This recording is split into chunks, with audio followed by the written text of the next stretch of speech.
Hello বন্ধুরা, তোমরা কেমন আছো? আমি ভালো আছি। আমি তোমাদের কাছে সর্ষে আম চাটনি নিয়ে এসেছি। তোমরা দেখো, কড়াইয়ে তেল দিলাম, দিয়ে সর্ষে ফোড়ন দিচ্ছি, দিয়ে তারপর আমগুলো দিয়ে দিলাম। আমগুলো একটু সাঁতলে নিই।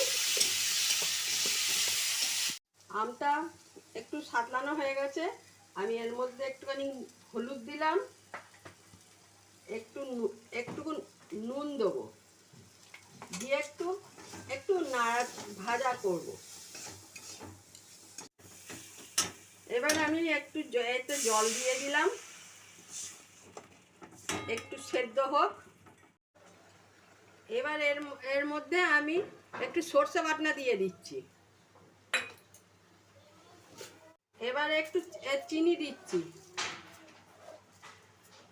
অল্পই দিলাম। আমটা একটুখানি পাকা পাকা হয়ে গেছিল তো, তাই জন্য অল্পই দিলাম। মিষ্টি আছে আমটা। আমার তো আমের আমের চাটনিটা হয়ে গেছে। আমি এইগুলো একটুখানি নরম নরম হয়ে গেছে, আমি একটু গলিয়েও দিচ্ছি। এবার আমি নামিয়ে ফেলছি, এই যে ঢেলে ফেলছি। আম চাটনি হয়ে গেছে, আমি নামিয়ে ফেলেছি।